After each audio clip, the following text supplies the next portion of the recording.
Bonjour les amis, aujourd'hui je reviens vers vous pour vous parler. Je vous avais dit la dernière fois, mais comment nous les Africains on peut transformer notre savoir, le savoir des sages issus de la sagesse africaine en technologie pour le bien-être des peuples africains.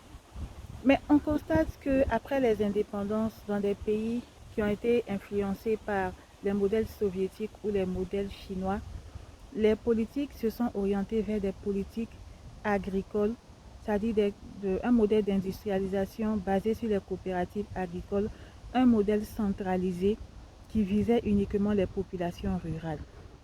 Et l'industrialisation était assimilée à la colonisation, à l'administration coloniale. Pourquoi? Parce qu'on voyait cette colonisation comme un moyen d'exploiter les matières premières, les richesses naturelles des pays africains pour permettre le boom industriel européen.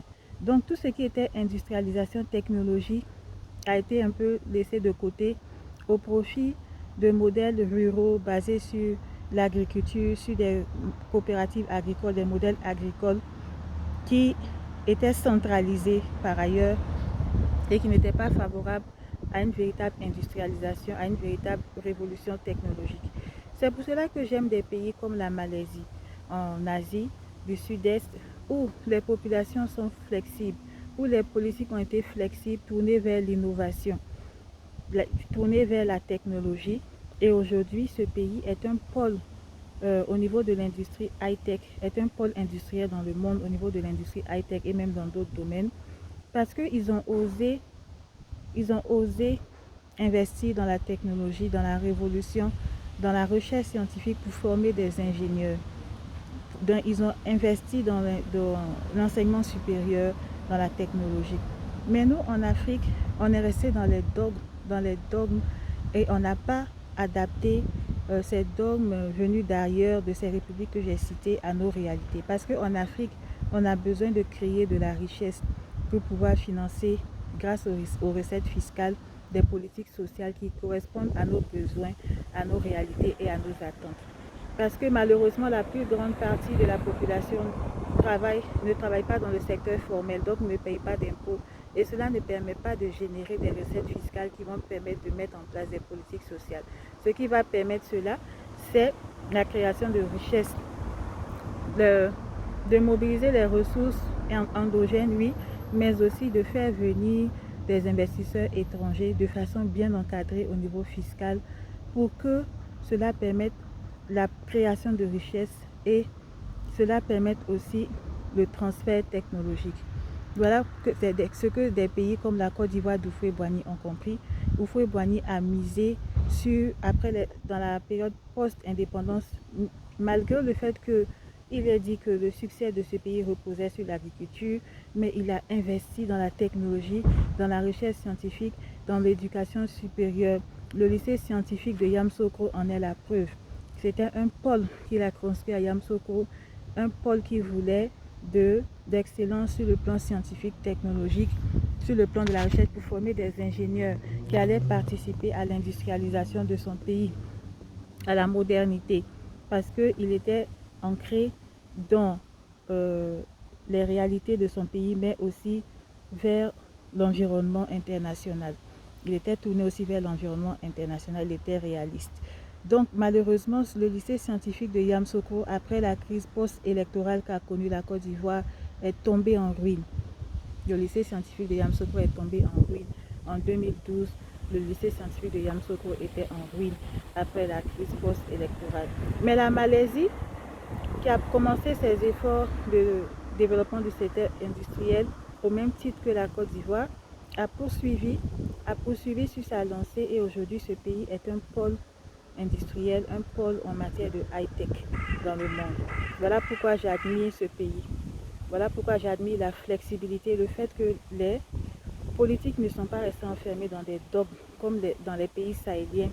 Ils sont restés dans des modèles socialistes centralisés et basés sur le secteur agricole sans développer d'autres pôles comme la recherche scientifique qui aurait pu être profitable même pour la transformation des matières premières. Donc je reviens à la question du développement durable qui m'intéresse et aux questions de justice sociale parce que Comment vous savez que j'aime les exemples concrets?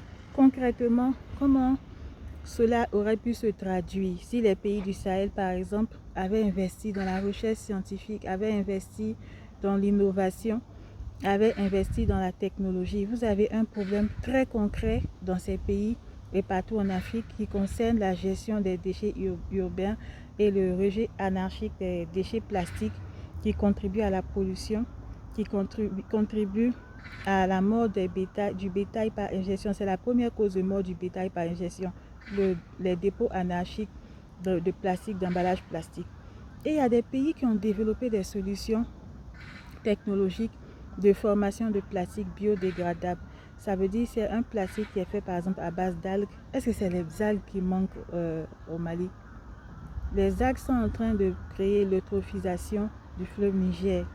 Mais il y a des gens qui ont pris les algues, ils ont développé des technologies, ils ont fabriqué du plastique biodégradable. Ça veut dire que ce plastique, il y a une élimination naturelle dans l'environnement qui ne porte pas préjudice à l'environnement, qui ne porte pas préjudice à la santé. Ce plastique peut être utilisé dans le domaine pharmaceutique, par exemple, pour remplacer les blisters.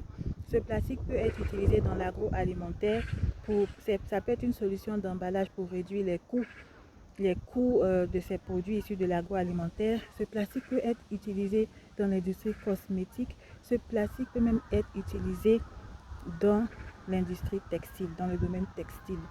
Voilà des solutions que certains pays ont développées grâce à ce qu'ils ont investi, au fond qu'ils ont investi dans la technologie, dans la recherche, dans l'éducation supérieure et dans le domaine scientifique.